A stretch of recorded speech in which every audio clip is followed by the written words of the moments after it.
아침부터 머릿속이 복잡했습니다. 드디어 상견례 날이었거든요. 이날이 오기까지 참 많은 시간이 걸렸습니다. 거울 앞에 서서 옷매무새를 다시 한번 가다듬어요. 베이지색 원피스, 너무 튀지도 않고 너무 수수하지도 않은 적당한 옷을 골랐습니다. 머리도 깔끔하게 묶었고 메이크업도 자연스럽게 했습니다. 하지만 아무리 외적으로 완벽하게 꾸며도 속은 여전히 불안함으로 가득했습니다. 솔직히 아직도 믿기지 않았어요. 이 상견례가 실제로 하게 되었다는 것이요. 옆방에서는 어머니가 준비를 하고 계셨습니다. 옷장에서 옷을 고르시는 소리가 들렸어요. 어머니는 평소보다 훨씬 신경을 쓰시는 듯 했습니다. 거의 평생을 단둘이 살아왔던 모녀였기에 저보다 어머니가 더 떨리실지도 모른다는 생각이 들었습니다. 저는 천천히 거실로 나가 어머니 방 앞에서 문을 두드렸습니다. 엄마, 준비 다 하셨어요? 어머니는 거울 앞에서 옷매무새를 만지며 고개를 돌리셨습니다. 단아한 연한 하늘색 정장을 입고 계셨는데 어머니에게 이렇게까지 차려입으라고 말씀드린 건 처음이었어요. 어머니는 저를 보며 조용히 미소 지으셨습니다. 어머, 우리 딸 예쁘다. 엄마도 너무 예쁜데요? 괜찮을까? 너무 차려입은 건 아닌지 모르겠네. 아니에요. 상견례 자리인데 이렇게 입으셔야죠. 저는 어머니의 어깨를 살짝 정리해드렸습니다. 어머니는 웃고 계셨지만 저보다 더 긴장하신 듯 했습니다. 솔직히 오늘 이 자리가 온다는 게 아직도 믿기지 않아. 저도요. 엄마는 제 손을 잡으며 한숨을 내쉬셨습니다. 네가 힘들었던 거 엄마가 다 알고 있어. 사실 난 상견례까지 가게 될 줄 몰랐어. 그 말에 저는 순간 가슴이 뭉클해졌습니다. 그도 그럴 것이 이 상견례가 성사되기까지 정말 많은 시간이 걸렸거든요. 그리고 너무나 많은 반대를 견뎌야 했고요. 처음 남자친구를 집에 데려왔을 때 어머니는 조심스러운 반응을 보이셨습니다. 남자친구가 좋은 사람이란 걸 누구보다 잘 아셨지만 상대 집안이 문제였어요. 남자친구 집은 우리가 살고 있는 환경과 너무도 달랐거든요. 그 차이를 가장 먼저 알아본 건 남자친구의 부모님이었습니다. 특히 예비 시어머니. 처음 시댁에 인사드리러 갔을 때 예비 시어머니는 겉으로는 우아하고 고상한 분위기를 풍겼어요. 기품 있고 세련된 말투, 조용한 미소. 하지만 그 속을 들여다보니 그 미소 뒤에는 차가운 벽이 하나 있었습니다. 처음 만난 날, 예비 시어머니는 저를 가만히 바라보시더니 차분한 목소리로 물었습니다. 어머님은 어떤 일을 하시나요? 어머니는 시장에서 장사를 하십니다. 그 순간 예비 시어머니의 눈빛이 살짝 변하는 걸 느꼈습니다. 그래요. 딱 그 한마디였습니다. 그리고 그날 이후 남자친구를 통해 들려온 소식은 냉정한 반대였습니다. 미안해. 우리 부모님이 너랑 결혼하는 걸 반대하셔. 예상은 했어. 나도 너무 당황스러워. 정말 우리 부모님이 이럴 줄은 몰랐거든. 반대하는 이유가 뭔지 혹시 알아? 그냥 여러 가지가 너무 다르고 안 맞는다고 하시네. 나도 엄마가 그런 거에 그렇게 예민할 줄은 몰랐어. 그런 게 뭔데? 당연히 은희 네 잘못은 아닌데 아버님도 안 계시고 어머님께서 시장에서 장사를 오래 하셨다는 게 마음에 걸리신다고 하시네. 그 말을 들은 순간 제 얼굴이 뜨겁게 달아올랐습니다. 화가 난다기보다는 모멸감이 밀려오는 기분이었어요. 평생 열심히 살아오신 어머니를 함부로 평가받았다는 사실이 너무도 속상했거든요. 그러니까 집안 때문에 반대하신다는 거야? 사실상 그렇지. 저는 그때 결혼을 포기하려 했습니다. 시댁이 반대하는 결혼을 억지로 이어가는 건 무의미하다고 생각했거든요. 하지만 남자친구는 포기하지 않았습니다. 조금만 시간을 줘. 내가 부모님을 설득할게. 안 될 것 같아. 난 네가 아니면 안 돼.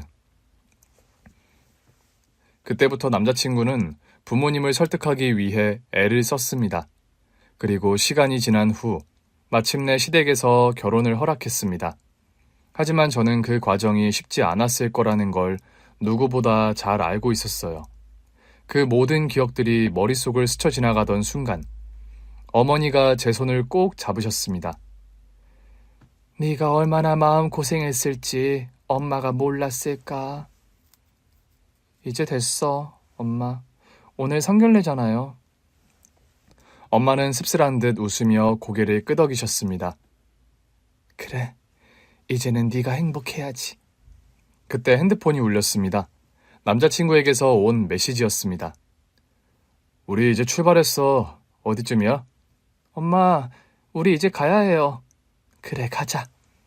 저는 마지막으로 한번 거울을 바라보았습니다. 얼굴을 살짝 두드려 긴장을 풀고 미소를 지어 보였습니다. 상견례 장소는 강남의 한 고급 레스토랑이었습니다. 잔잔한 클래식 음악이 흐르고 있었고 창가 쪽에는 한강이 보이는 자리였습니다. 정갈하게 차려진 테이블 위에는 하얀 린넨 냅킨과 반짝이는 와인잔이 놓여 있었어요. 기품 있는 분위기였지만 제 심장은 터질 듯이 뛰고 있었습니다.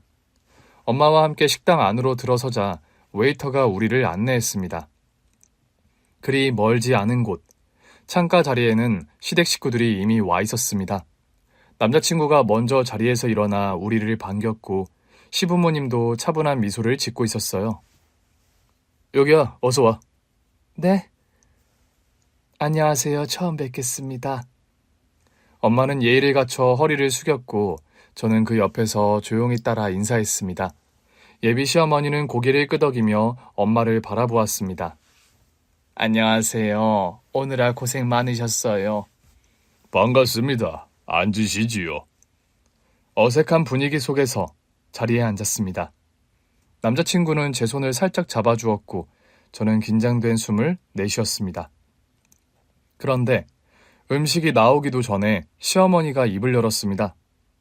본격적으로 상견례를 시작하기 전에 먼저 드릴 말씀이 있습니다. 그 순간 테이블 위에 있던 제 손에 힘이 들어갔어요. 순간적으로 불안감이 엄습해 왔거든요. 제가 인사를 드리러 갔을 때도 표정 하나 변하지 않고 시종일관 고상함과 우아한 분위기를 유지하던 시어머니였지만 그 뒤로 돌아온 것은 차갑고 냉정한 반대였거든요. 설마 이 자리까지 와서, 이 자리에서 우리 엄마를 모신 자리에서 생각지도 못한 행동으로 망신을 주고 이 자리를 망치려는 게 아닌가. 그 짧은 순간 5만 가지 생각이 머릿속에 가득했거든요. 그런데 시어머니의 말씀은 생각지도 못한 아주 의외의 말이었어요. 사실은 제가 많이 잘못했습니다. 순간 식탁 위의 공기가 정적에 휩싸였습니다. 시부도 시모를 바라보았고 남자친구도 살짝 놀란 듯 어머니를 쳐다보았어요. 제가 처음에 이 결혼을 심하게 반대했었잖아요. 그 부분에 대해서 진심으로 사과를 드리고 싶습니다. 예상 밖의 사과였어요. 그동안 저를 마음에 들어하지 않던 시어머니였기에 이 말이 쉽게 믿어지지 않았습니다. 저희 엄마는 조용히 시어머니를 바라보다가 당황한 듯 대답을 하셨어요. 아닙니다. 사부인이 왜 반대하셨는지 입장 바꿔 생각하면 저도 충분히 이해를 합니다. 아니에요. 제가 너무 성급하게 판단했고 제 기준으로만 이 결혼을 바라봤던 것 같아요. 사실은 며느리 될 사람에 대해서 알아봤어요. 그 순간 등줄기가 서늘해졌습니다. 그 말은 뒷조사를 했다는 말이었으니까요. 내가 이런 것까지 견뎌야 하는 걸까? 갑작스레 수치심이 들어서 엄마를 모시고 당장 자리에서 일어나야 하나 고민을 했고 남자친구는 어머니를 말리려는 듯 입을 열었습니다. 엄마, 그런 말은...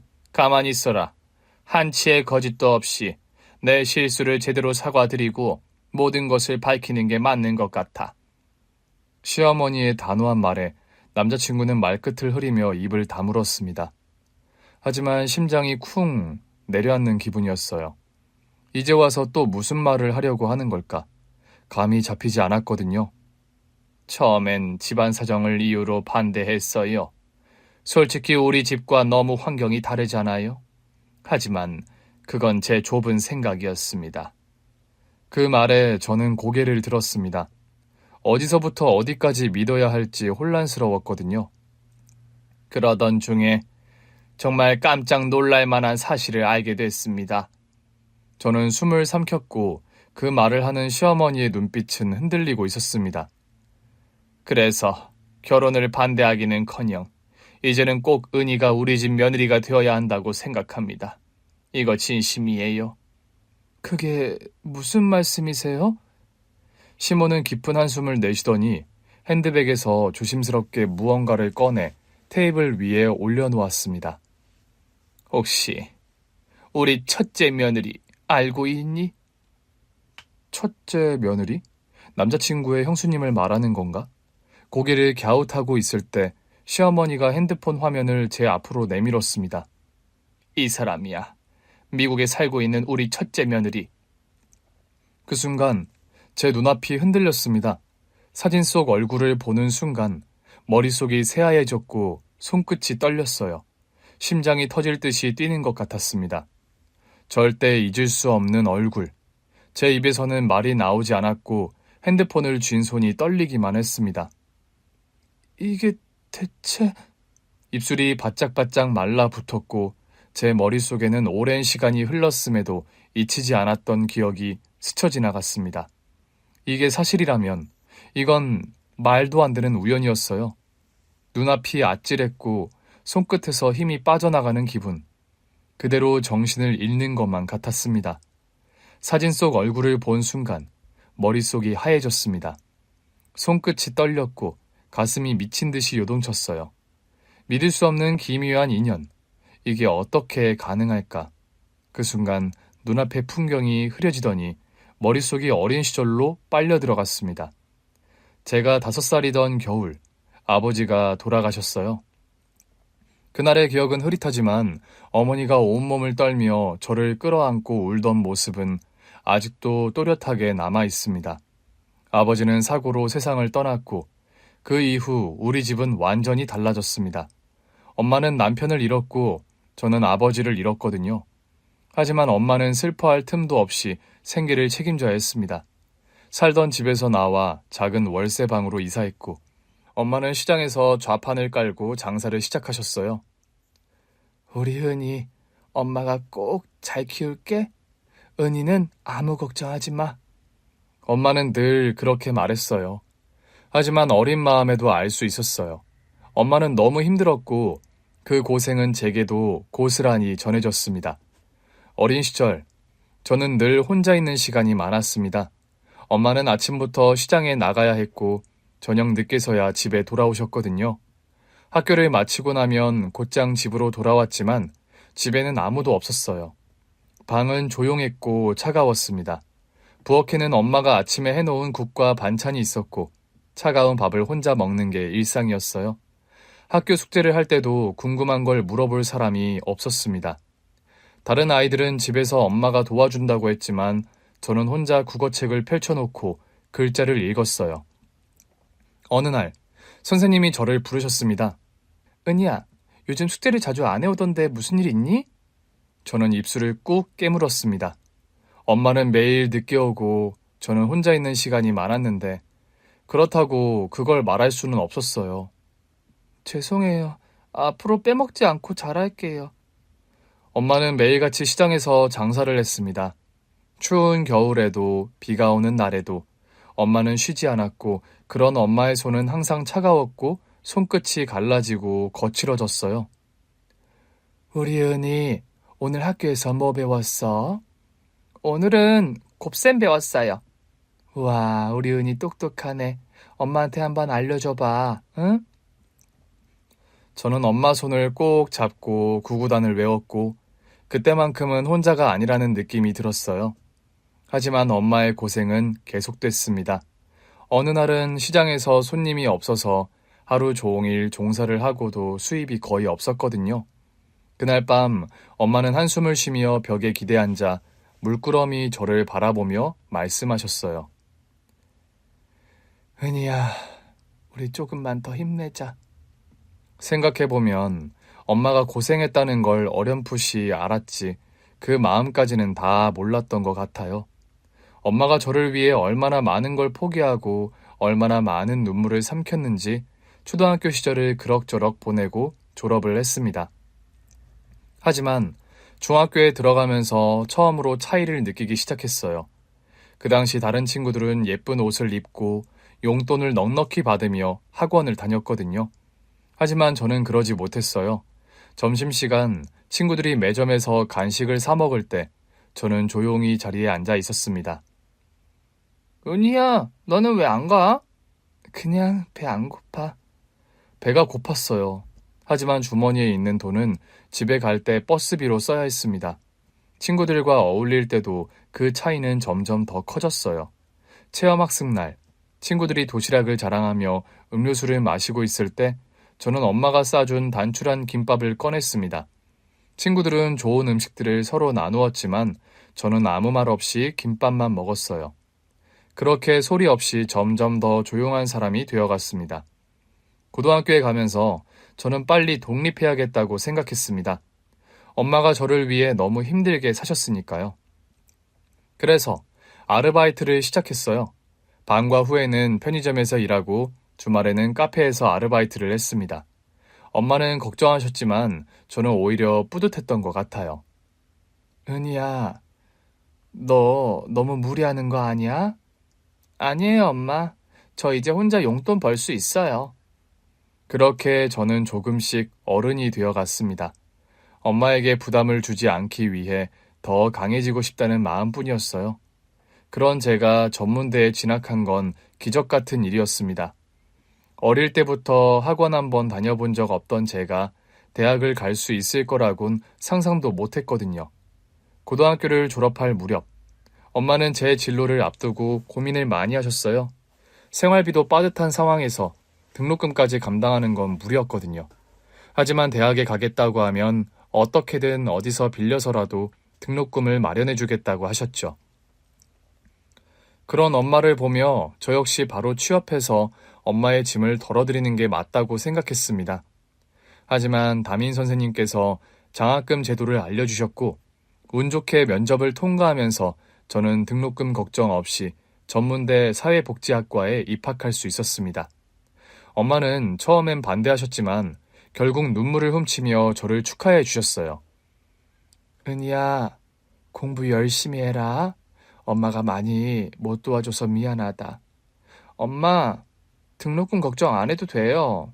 나 다 알아봐서 간 거예요. 그래도 생활비가 문제인데. 제가 알아서 할게요. 아르바이트도 할 거고 꼭 엄마한테 의지 안 해도 돼요.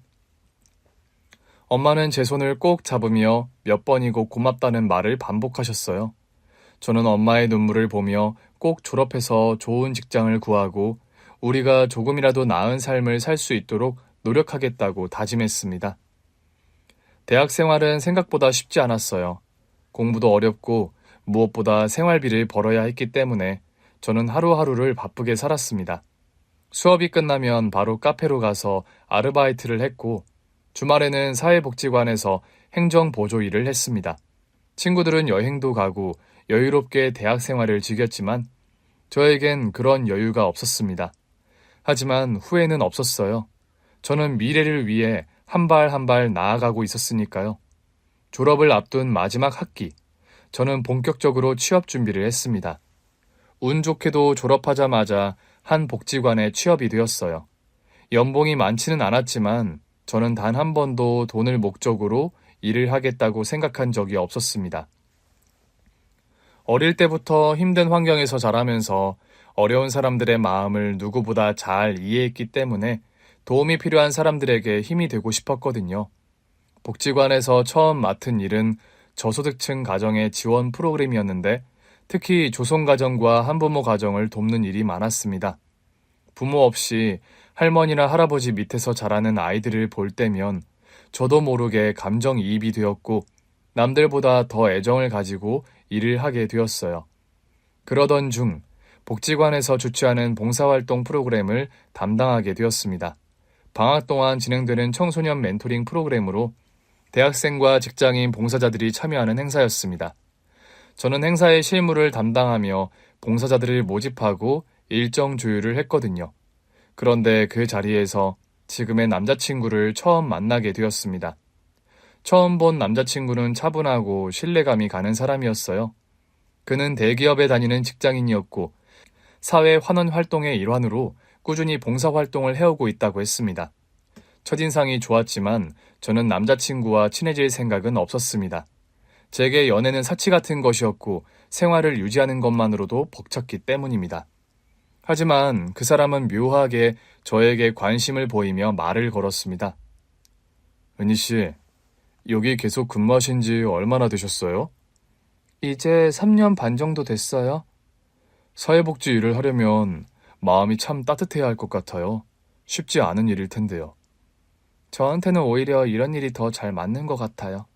어려운 분들 돕는 게 보람도 있고요. 대단하네요. 저는 그냥 가끔씩 와서 도울 뿐인데 은희 씨처럼 매일 하는 분들은 정말 존경스러워요. 그렇게 대화를 나누다 보니 우리는 생각보다 공통점이 많았어요. 그 남자는 좋은 환경에서 자랐지만 어릴 때부터 부모님께 나눔의 중요성을 배웠다고 했거든요. 저는 저와 정반대 환경에서 자란 사람이지만 이렇게 따뜻한 마음을 가진 사람이 있다는 게 신기했습니다. 그리고 봉사활동이 끝난 후에도 남자친구는 저를 계속 찾았어요. 저녁 식사는 하셨어요? 퇴근하고 잠깐 커피라도 마실까요? 저 오늘 활동한 거 보고서를 작성해야 해서요. 일 끝나고라도 잠깐 얼굴 볼 수 있을까요? 그 사람은 다정했고 진심이 느껴졌어요. 그 남자와 가까워지며 처음으로 누군가에게 기대고 싶다는 생각이 들었고, 그렇게 우리는 연인이 되었습니다. 바쁜 일상 속에서도 그 사람은 제 곁을 지켜주었고, 힘들 때마다 든든한 존재가 되어주었어요. 저는 가끔 스스로가 부족한 사람이라고 느꼈지만, 남자친구는 한 번도 저를 그렇게 대하지 않았습니다. 은희야, 너는 정말 멋진 사람이야. 넌 네가 생각하는 것보다 훨씬 더 멋있고 소중한 사람이야. 남자친구의 한마디에 눈물이 핑 돌았습니다. 늘 혼자라고 생각했는데 저를 있는 그대로 사랑해주는 사람이 생겼다는 게 믿기지 않았거든요. 그렇게 우리의 사랑은 깊어졌고 자연스럽게 결혼을 생각하게 되었어요. 하지만 저는 시댁에서 저를 반길지 확실할 수 없었습니다.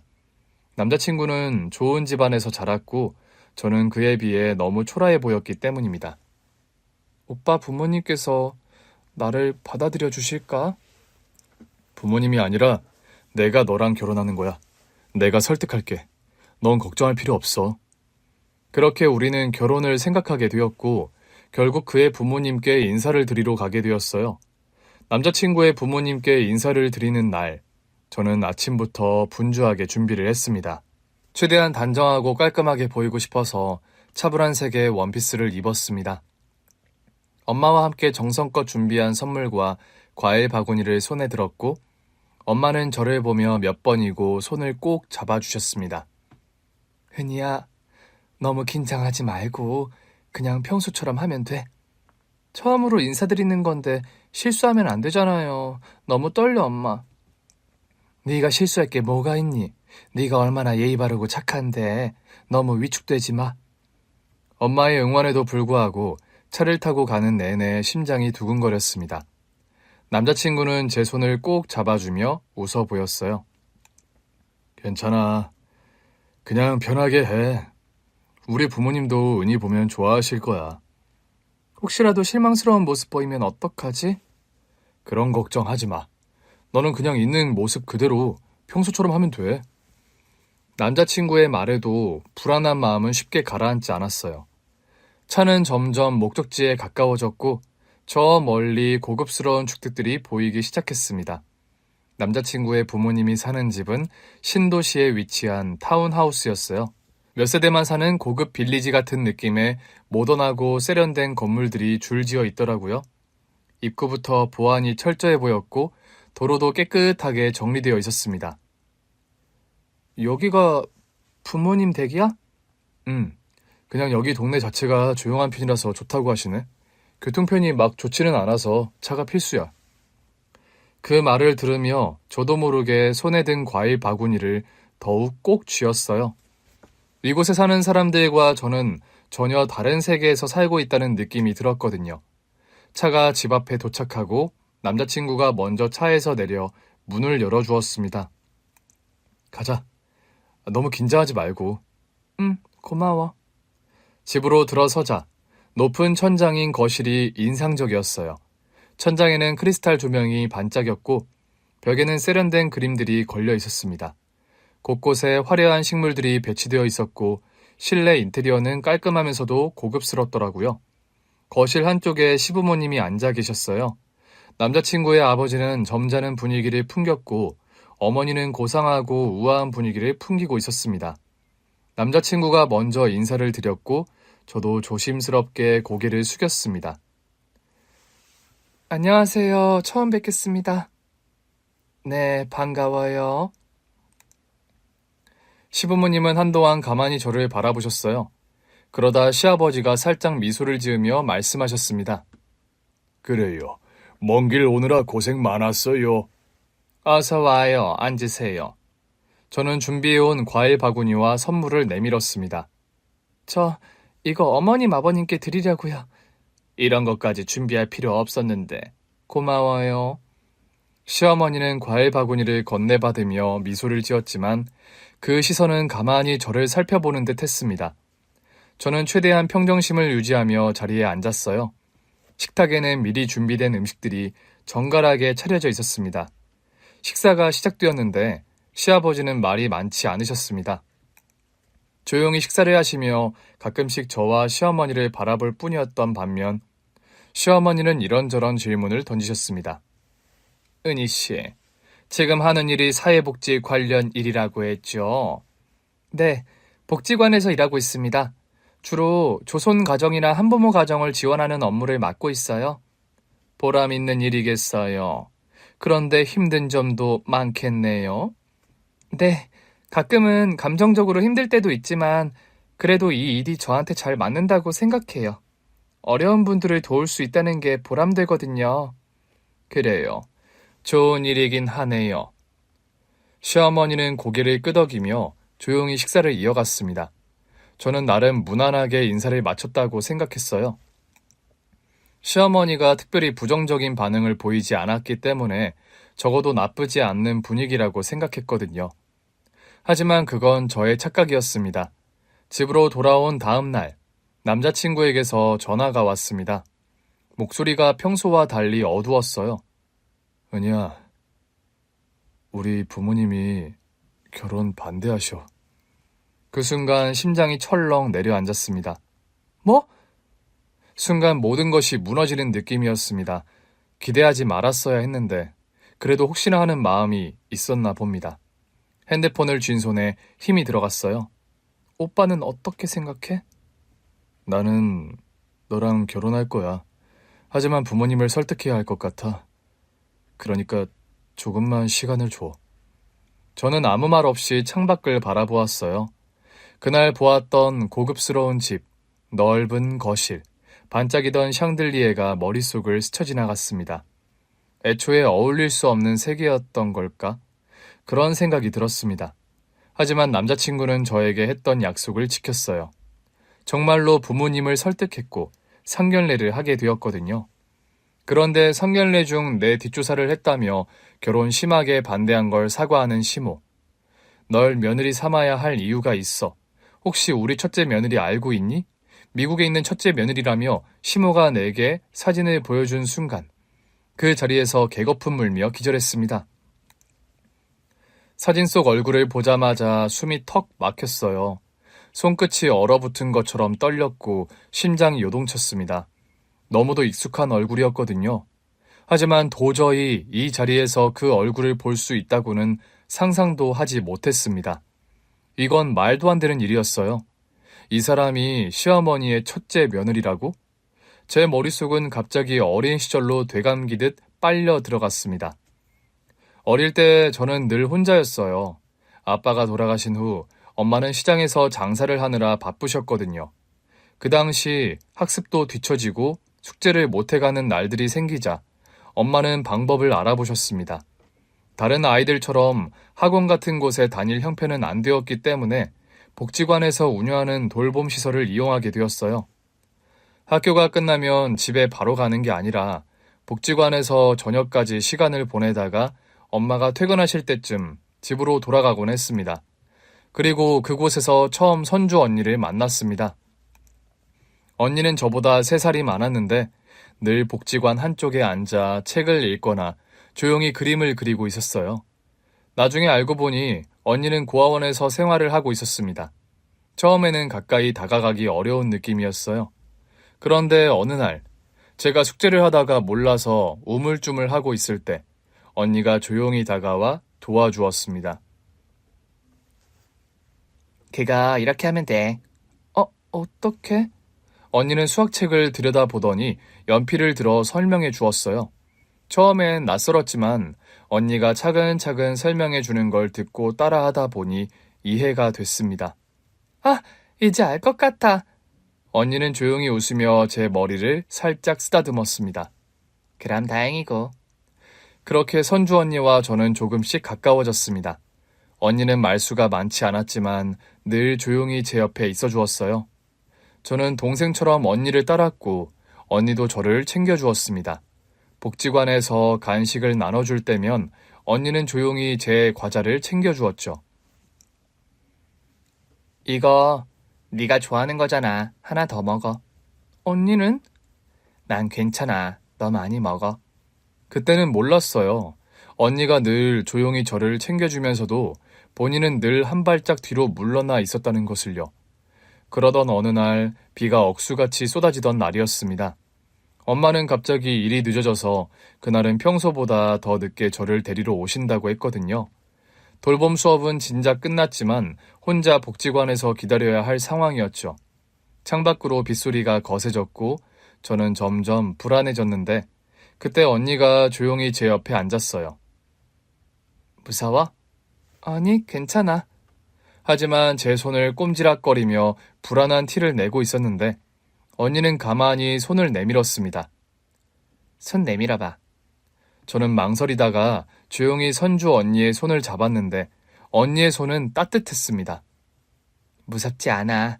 너 혼자가 아니야. 그날 저는 선주 언니의 손을 꼭 잡고 빗소리를 들었어요.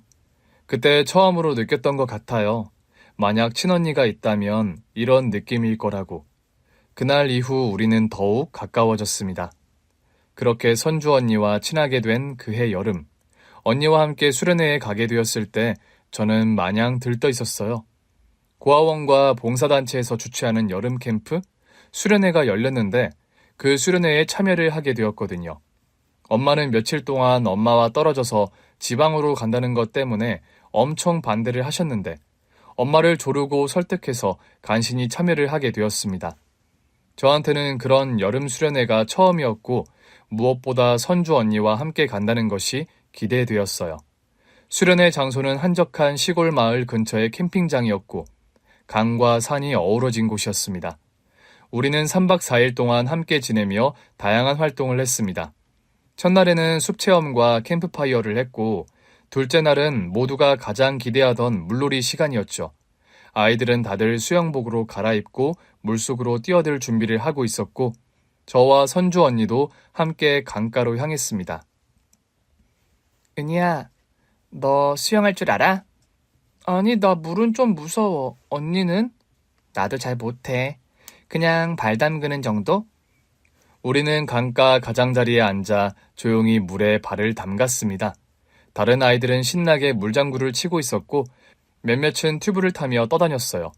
물가에 반짝이는 햇빛을 보고 있는데 몸이 나른해지는 것 같았고 저도 모르게 깜빡 잠이 들었던 것 같습니다. 그러던 중 갑자기 소란스러운 소리에 눈을 떴던 것 같아요. 그런데 바로 옆에 있던 선주 언니가 없다는 걸 알게 되었습니다. 선주 언니 어디 갔어?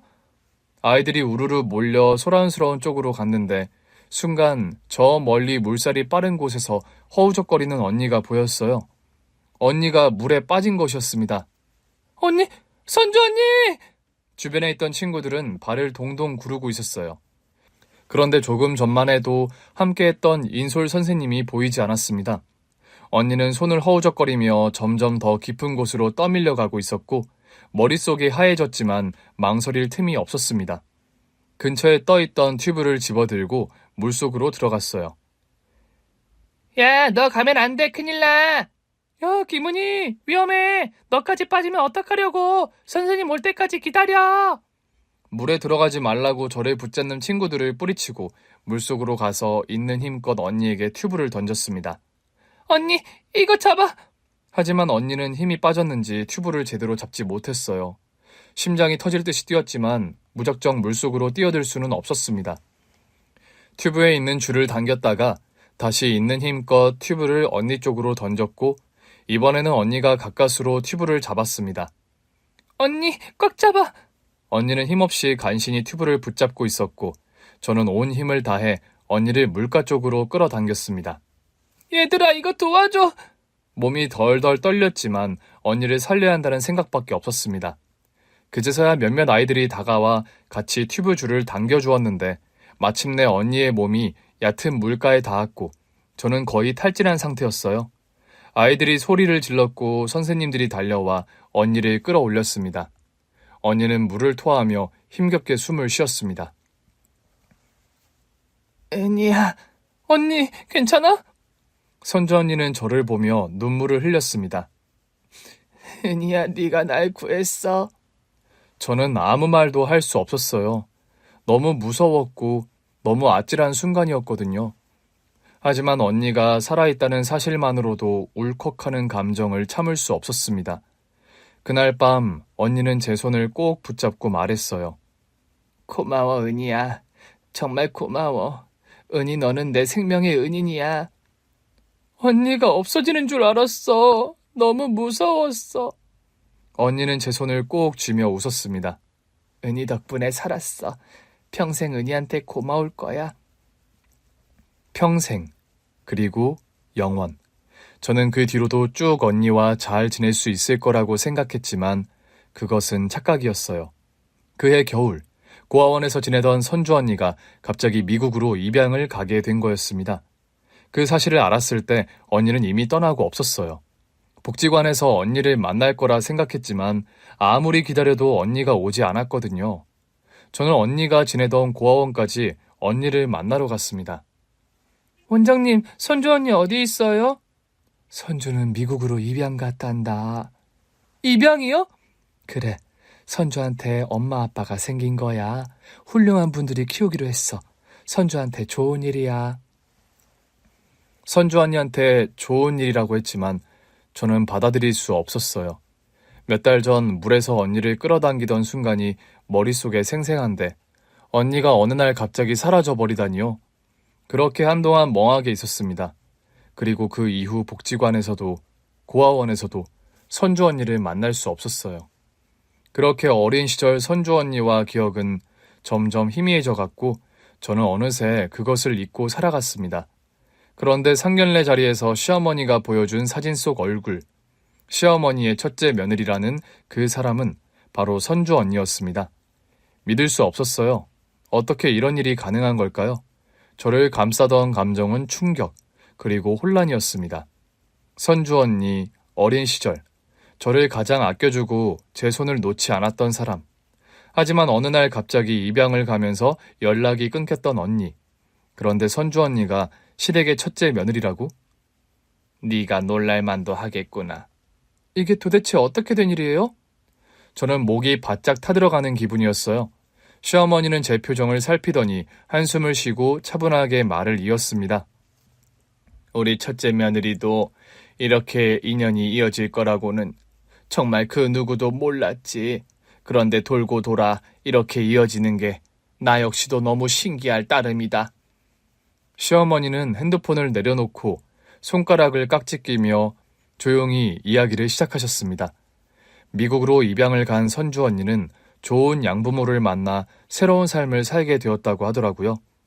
미국 언니의 양부모님은 학식이 깊고 따뜻한 분들이셨고 선주 언니를 친자식처럼 아껴주었다고 했습니다. 그렇게 미국에서 안정적으로 성장한 언니는 성실하게 공부해 우수한 성적으로 대학을 졸업하고 대학원까지 진학했다고 했습니다. 그리고 그곳에서 남편의 형을 만나게 되었다고요. 두 사람은 같은 연구실에서 만났고 자연스럽게 가까워졌다고 했습니다. 서로의 가치관이 잘 맞은 두 사람은 결혼을 결심했다고요. 처음엔 반대했었지. 선주가 입양하라는 사실이 우리 가족에게는 생소했거든.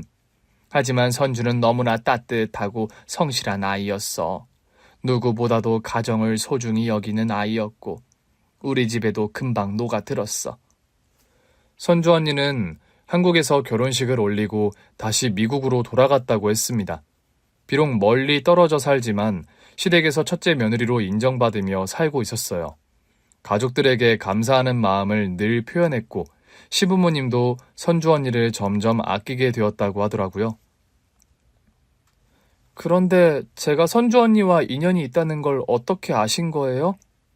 시어머니는 제 눈을 바라보며 말을 이어갔습니다. 사부인, 다시금 죄송하다는 말씀을 드립니다. 어려운 환경 속에서 사부인이 온갖 고생을 하며 키운 딸인데 사실 처음 우리 집에 인사를 왔을 때 솔직한 마음으로 제가 결혼을 반대했어요.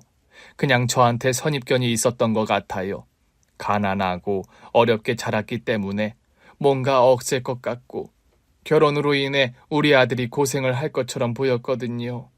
그래서 아들한테 너무 서두르지 말라고 시간을 갖고 좀 더 생각해 보자고요. 좀 더 좋은 사람 만날 수 있고 어울리는 짝이 있을 수 있다고 그리 말을 했었네요. 그런데 우리 아들이 따님을 포기 못한 것 같았습니다. 제가 반대를 한 뒤에 우리 둘째가 미국에 있는 지형에게 고민을 털어놓았더라고요. 저는 순간 남편을 바라보았어요. 남편은 미안한 듯 저를 바라보며 고개를 끄덕였습니다. 내가 형한테 고민을 털어놨었어. 난 정말 은희 네가 아니면 안 되는데 부모님이 그냥 단편적인 상황 환경만 보고 반대하시니까 답답해서. 그러면서 자연스럽게 미국에 있는 첫째 며느리인 선주 언니도 이 이야기를 듣게 되었다고 했습니다. 언니는 처음에는 그냥 어떤 사람인데 반대하는 걸까라는 단순히 궁금해했다고 해요. 하지만 남편을 통해 저에 대한 이야기를 조금씩 듣게 되었고 그러다 남편이 제 사진을 보여주었다고. 그렇게 남편을 통해 제 사진을 본 선주 언니는 그 자리에서 얼어붙었다고 했습니다. 선주가 우리 첫째 며느리가 갑자기 나한테 전화를 하더구나. 전화하자마자 어머님께 꼭 드릴 말씀이 있다고. 이 결혼에 대해 신중하게 생각하고 알아보시는 게 좋겠다고 말을 하는데 너무 당황스러운 거야. 시어머니는 미국에 사는 첫째 며느리가 왜 전화까지 한 건지 이상하다고 생각하셨대요. 하지만 선주 언니가 너무 간곡하게 이야기를 했다고 합니다. 어머님, 도련님이 결혼하고 싶다는 그 아가씨 말이에요. 은이라는 아가씨요. 저랑 깊은 인연이 있는 사람인 것 같아요. 어머님, 그 아가씨, 은이라는 아가씨가 어릴 때 제 생명을 구해준 사람인 것 같아요. 그러니 부디 한 번만 더 생각해 보시면 안 될까요? 물론 아주 어릴 때 보고 헤어져서 확신할 수는 없지만 도련님 보낸 사진을 봤는데 어릴 때 제가 아는 은이, 그 동생의 얼굴이 남아있어요.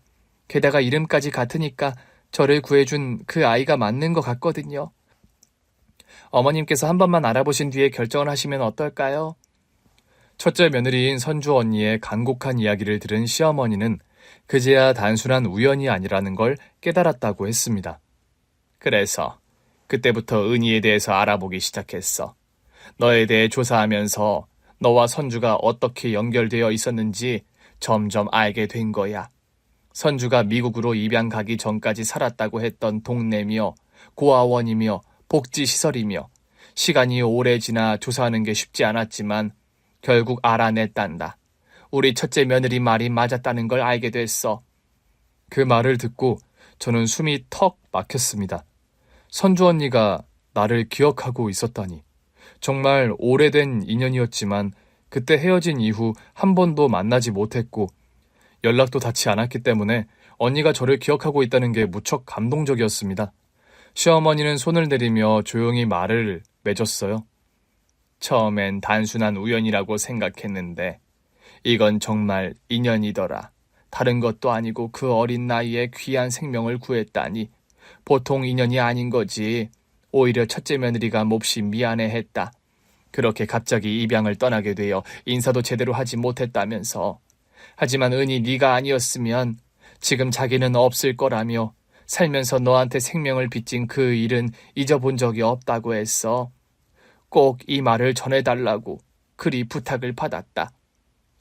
어머님의 이야기를 듣던 저는 결국 참아왔던 감정을 터뜨리고 말았습니다. 너무도 익숙한 얼굴, 너무도 보고 싶었던 얼굴, 선주 언니가 행복하게 살고 있다는 거, 그리고 이제 다시 만날 수 있다는 사실이 믿기지 않았거든요. 손으로 입을 가리고 흐르는 눈물을 닦았지만 눈물은 멈추지 않았어요. 남편이 제 어깨를 감싸며 낮은 목소리로 말했습니다. 은희야, 형수님이랑 바로 연락할 수 있어. 형수님이 너랑 꼭 통화하고 싶대. 저는 울컥하며 남편을 바라보았어요. 지금 바로? 그럼. 시차가 있지만 아마 받을 거야. 남편은 핸드폰을 꺼내 선주 언니에게 전화를 걸었습니다. 심장이 터질 듯이 두근거렸고 손끝이 떨려왔습니다. 그리고 몇 초 후 전화기 너머에서 익숙한 목소리가 들려왔어요. 여보세요? 언니? 전혀 예상하지 못했던 순간 전화기 너머로 들리는 선주 언니의 숨소리도 떨리고 있었습니다. 은희야, 정말 너 맞아? 언니, 나예요. 나 은희예요. 그 짧은 몇 마디만으로 우리는 오랜 세월을 뛰어넘었어요. 어릴 때 마지막으로 봤던 그 순간 이후 우리는 너무나도 많은 시간을 각자의 자리에서 살아왔던 거죠. 하지만 그 시간의 장벽이 한순간에 무너지는 것 같았습니다. 정말 너구나, 은희야. 이건 운명이야. 내가 너를 다시 찾을 줄이야. 그렇게 우리는 다시 연결되었어요. 시간이 지나 결혼식이 다가왔습니다. 저랑 남편의 결혼식에 참석하기 위해 선주 언니와 남편의 형이 한국으로 온다는 소식을 들었을 때 몇 날 며칠을 설렜는지 몰라요. 입국 당일, 공항 입국장에서 많은 사람들이 쏟아져 나왔고 저는 초조하게 사람들을 살폈습니다. 그리고 저 멀리 한 여자가 제 쪽으로 걸어오고 있었어요. 언니는 여전히 키가 크고 단정한 옷차림을 하고 있었습니다. 하지만 그 눈빛은 어린 시절 그대로였습니다. 따뜻하고 부드럽고 언제나 저를 바라봐주던 그 눈빛. 저는 더 이상 참지 못하고 언니에게 달려갔습니다. 언니! 은희야. 우리는 서로를 끌어안고 한참을 울었습니다. 말로 표현할 수 없는 감정들이 밀려들었어요. 오래전 기억 속의 귀한 인연을 이렇게 다시 만날 수 있다는 기적 같은 순간이었습니다. 우리 은희, 이제 어른이 다 됐네. 언니도, 언니 근데 하나도 안 변했어요. 선주 언니는 제 얼굴을 두 손으로 감싸며 눈물을 닦아주었어요. 우리 어릴 때 너무 힘들었지. 하지만 언니가 있어서 덜 힘들었어. 언니가 항상 내 곁에 있어서. 나도 마찬가지야. 우리의 재회는 꿈만 같았고 그날 밤 우리는 밤새도록 이야기를 나누었습니다. 그리고 마침내 결혼식 날이 되었어요. 결혼식장은 화사한 꽃으로 가득했고 저는 순백의 웨딩드레스를 입고 있었습니다. 엄마는 제 옆에서 눈물을 참으려고 애쓰셨고 남편은 환한 미소로 하객들을 맞이하고 있었습니다. 그리고 그곳에 선주 언니가 있었죠. 언니는 예식 전 신부 대기실에서 함께 시간을 보냈습니다. 정말 예쁘다, 은희야. 언니가 내 결혼식에 와줘서 너무 좋아요. 당연한 거야. 이제 우리는 진짜 가족이잖아. 그 말에 저는 다시 울컥했어요. 어릴 때 서로를 가족처럼, 자매처럼 여겼지만 정말로 가족이 될 줄은 몰랐거든요. 결혼식이 시작되었고 저는 신랑의 손을 잡고 공동 입장을 했습니다. 버진로드를 걸어가는 그때 선주 언니와 눈을 마주쳤어요. 언니는 고개를 끄덕이며 저를 응원하듯 바라보고 있었어요. 어릴 때 우리 서로를 지켜주었던 그 시절처럼요. 그렇게 가족들의 축복 속에서 저는 사랑하는 사람과 새로운 인생을 시작하게 되었습니다. 결혼식을 마치고 남편과 함께 신혼여행을 떠났어요. 목적지는 하와이였습니다.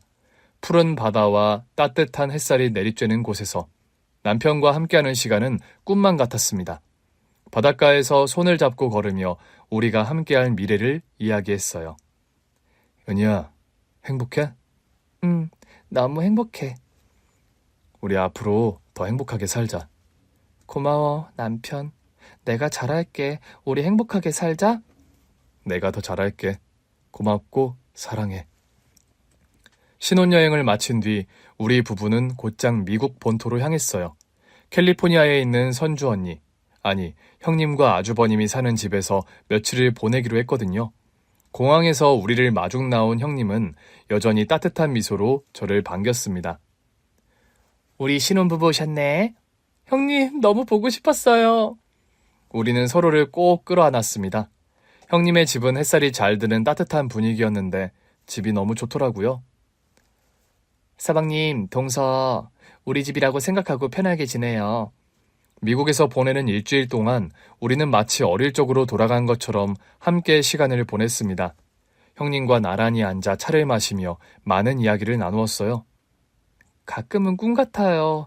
우리가 이렇게 다시 만나고 이제는 가족이 되었다는 게. 나도 그래. 어릴 때는 우리가 이렇게 자라서 어른이 될 거라고는 상상도 못했는데. 하지만 이제는 알겠어요.